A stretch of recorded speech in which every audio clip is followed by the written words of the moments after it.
Researchers at Marshall University's Biotechnology Center are fighting cancer at its roots, our genes. Clark Davis reports.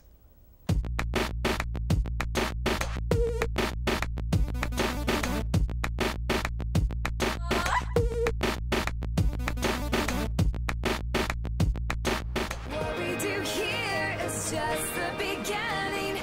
New life is starting at every ending. We are a part of the story unfolding.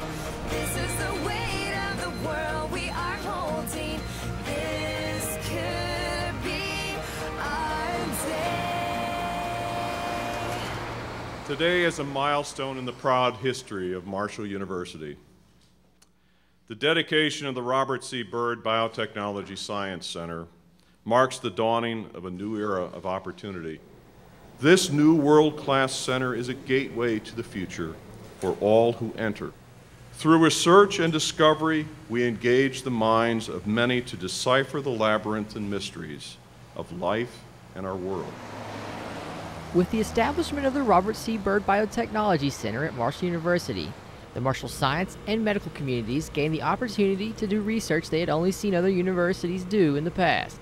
All right, so it gives us 45 minutes. So you mentioned that before, right? Dr. Richard Niles is the chair of the biochemistry and microbiology departments at Marshall University. He says West Virginians should care about the research going on there.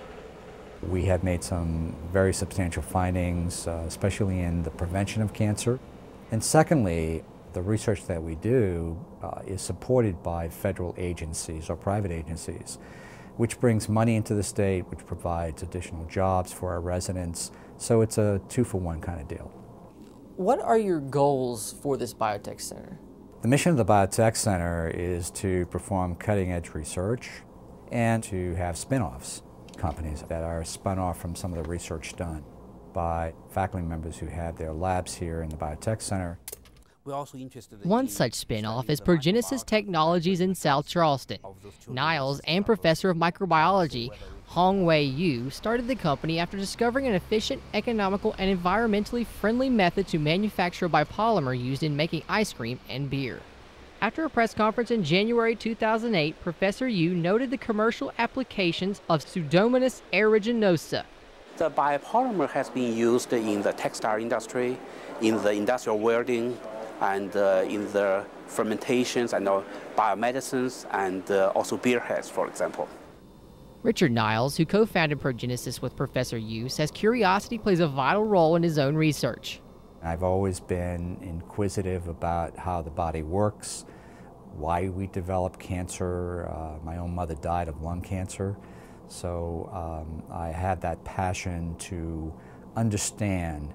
And at this point in my career, I really have the passion to try to translate what we find in the laboratory into real effects on human health. Niles says the Biotechnology Center is leading the way in studying cancer. We're developing a nutrition and cancer center, and that is to determine how dietary habits and kind of foods that we eat or we don't eat can prevent or sometimes promote the development of cancer. Donald A. Primerano is the director of the Genomics Core Facility at Marshall University. It's where they do DNA sequencing and they study genes to try to find out which ones are involved in the development of cancer.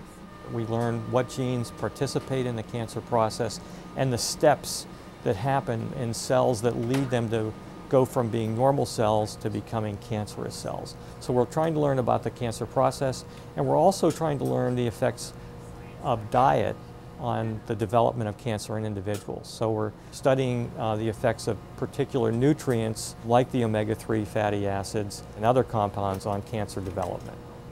As they study the genes involved in cancer development in Primerano's lab, in Dr. Pier Paolo Claudio's lab, they are looking at how to fight cancer at its roots. It's a very exciting project regarding stem cells, cancer stem cells. We have discovered a way to rapidly proliferate cancer stem cells.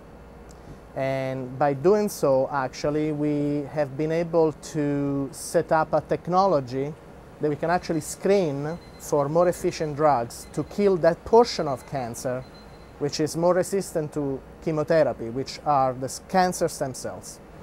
The importance of studying how to defeat cancer is not lost on Claudia, especially in the state of West Virginia. I would say that the environment in West Virginia has conditioned so many cancers, probably because in West Virginia there is a lot of pollution in this respect. It's wild and wonderful, but at the same time polluted. Dr. Richard Niles hopes that the Biotech Center can continue to find cures while developing young minds.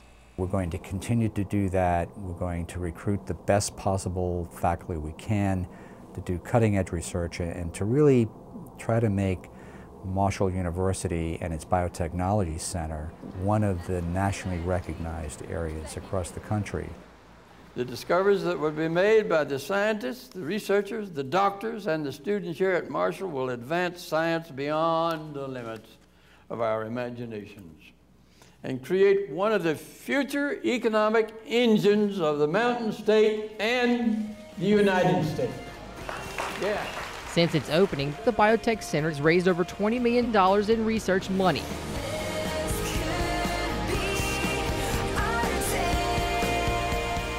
For West Virginia Public Broadcasting, I'm Clark Davis in Huntington.